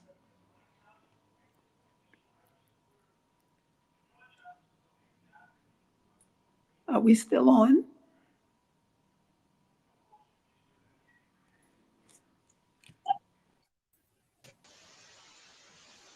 We are still on.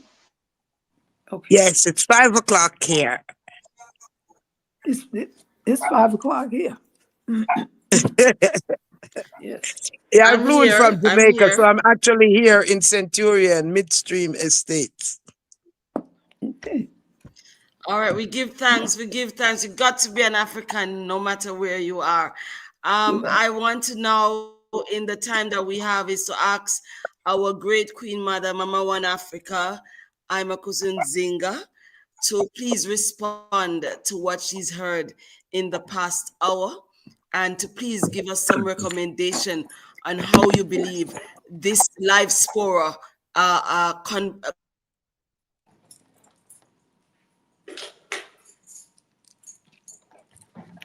Sorry, I had to turn some lights on.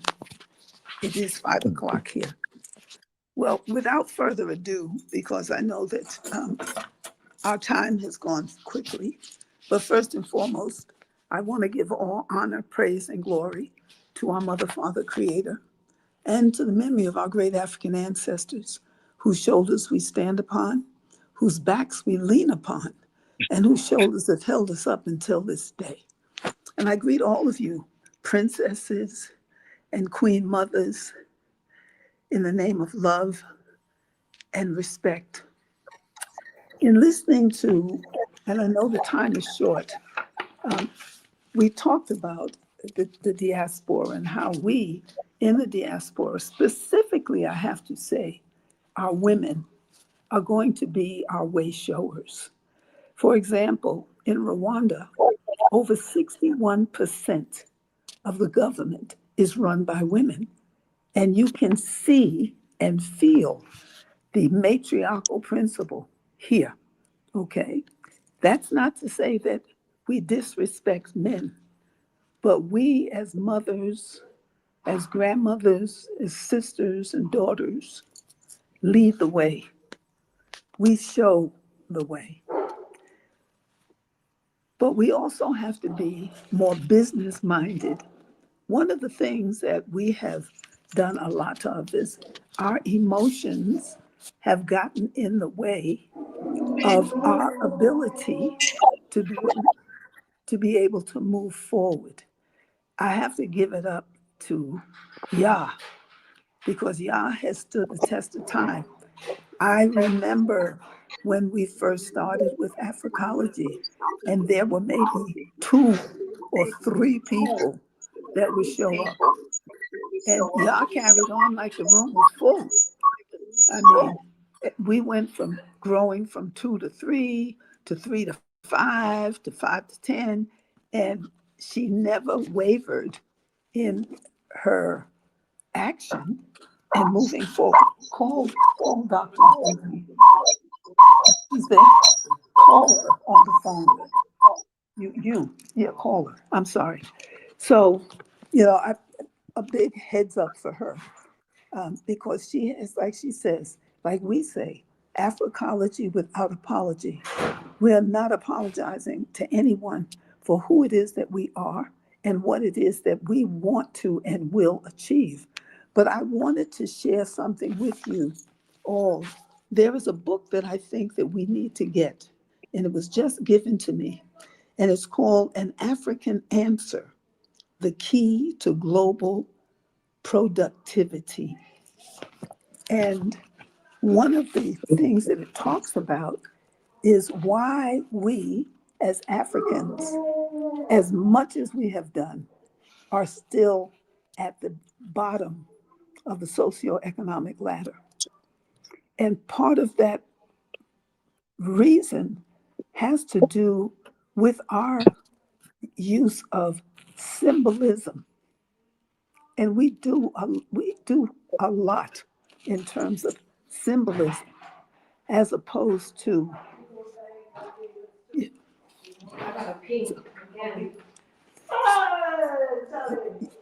okay.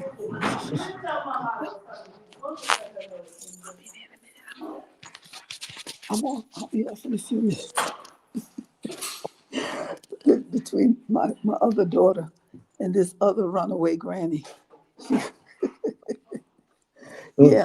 So I was reading this book, and what it talked about was the elaborate, extraordinary symbolism that has been used by Africans instead of using a systematic approach to things that we have to do. And that's really very important.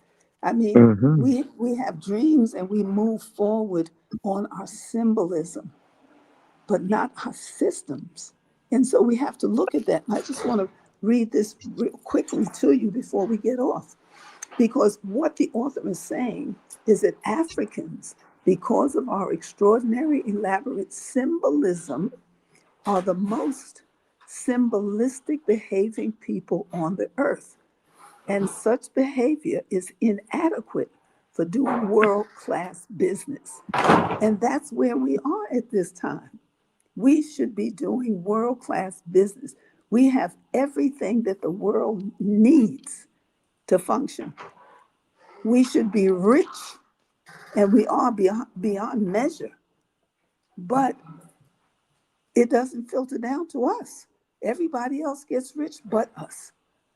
And we hold on to the symbols and not the systems. Because when you look at Japan, when you look at Asia, China, these folks did not have anything near what we have in Africa. Okay? So what he is saying is that our thought process must change, and we have to replace traditional symbolic thought processing and move forward to a more systematic system of doing things. It's like symbols are signs. A sign indicates the existence of past, present, and future, of a thing, event, or condition. So if wet streets are a sign that it has rained, the smell of smoke signifies that there's the presence of fire. All these examples here produced are natural signs. And a natural sign is a part of the greater event of a complex condition, an expert observer. So this definitely gives us, as leaders in our community, something else to think about as we move forward into, they say this is the 21st century, I say it's the 25th century. Okay, we're a lot further ahead than we were, but we're not as far ahead as we should be at this stage of the game. So I'm not going to hold this up any longer because I know that our time has run out. But I thank all of you for coming on. There are a few people that did not make it. I, for one, thought I wasn't going to make it. I had to download the app for this program, which I never heard of before. But anyway, I'm glad that I made it. And Princess, you keep right on talking, sis, because what you're saying, you're making a lot of sense. It's not like you're just talking to talk, and you may love to talk, and I can see that. But what you're saying is important for people, the ears to hear. We have a responsibility for the youth. We have to make sure that what goes to their ears are things that are going to move them forward for the future. And the future is basically all we have, because right now we are in serious trouble as African people. Serious trouble. Okay, and it takes people like yourself, Queen Mother Moore. Oh, Queen Mother Moore. uh, Our matriarch. Our matriarch. I Yes, got you. yes, I know yes. you meant Empress Queen Mother Be- Moses, but Queen Mother Moore set the example of Ethiopianism for I and I in the sixth yes, region, Mama Africa. Bless. yes, she. And the thing with the sixth region is that we've got to do a lot more work, because as long as the sixth region has been on the table, how much have we actually accomplished with the sixth region? What? The sixth region consists of 5 different diasporan countries. We have 20 seats. Who is sitting in those seats? Can anybody tell me? Who's sitting there?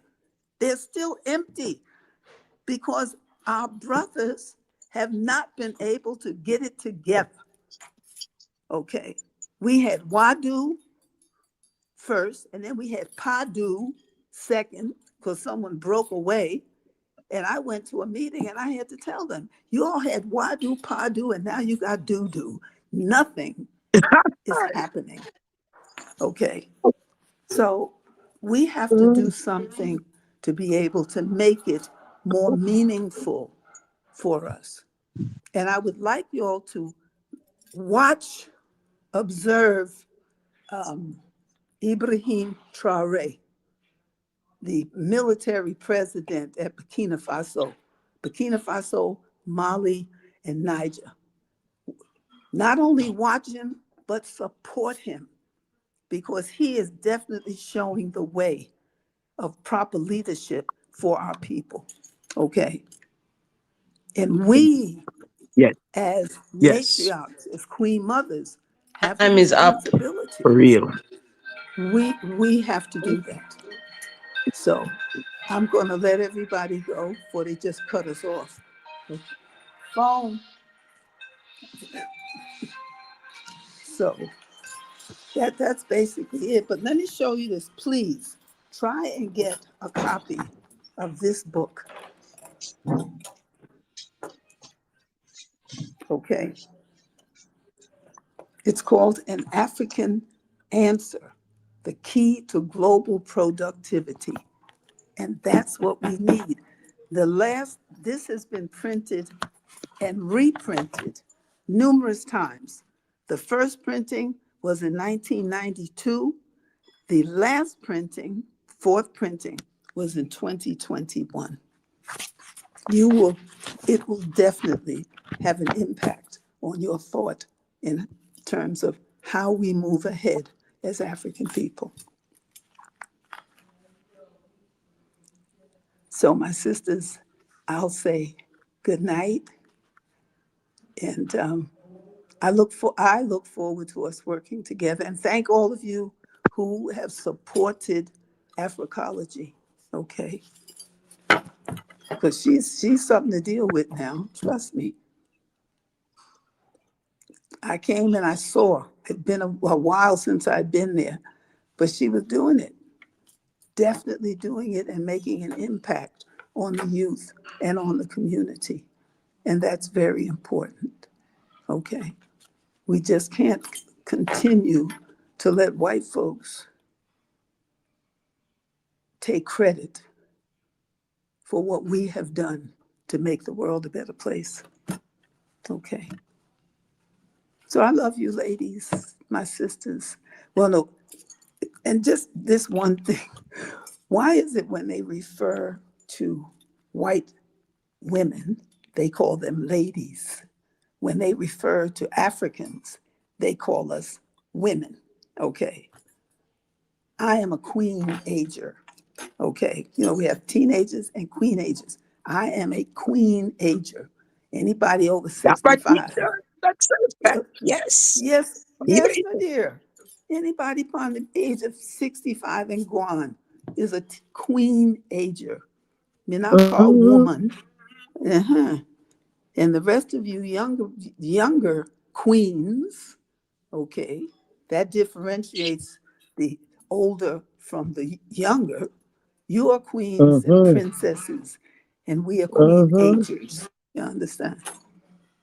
So love you all much. And you should come and visit Rwanda sometime.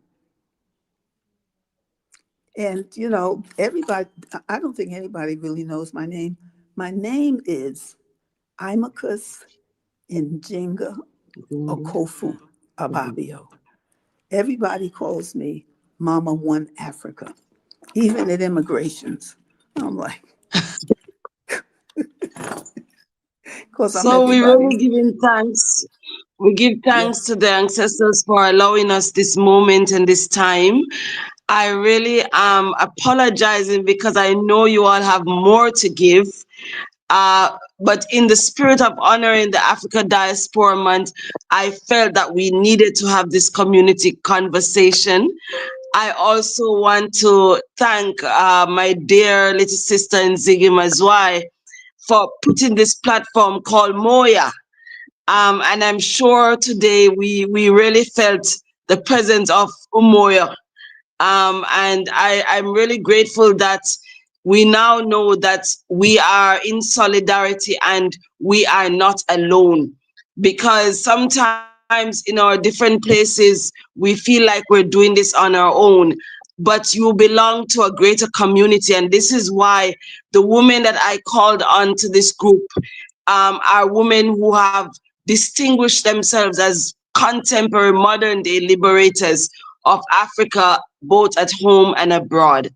When I opened, I said it was about reconnecting, repositioning, and making sure that we reaffirm and recommit to ourselves that we are in this to win it. We are in this to make the people of Africa, both at home and abroad, are proud of us. So with that, I'm going to say Asante, Medasi, Tatenda, Nkosi, to all of you who gave the time, who gave the energy, and we keep this conversation going. We are on the group. If there are more things you wanted to say, we can move to the WhatsApp, and I'm open for that. But I really wanted to thank everyone and those of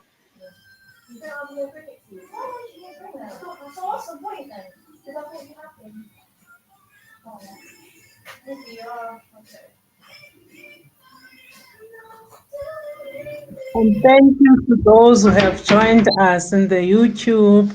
And please continue to join us in more conversations to connect to our diaspora and One Africa.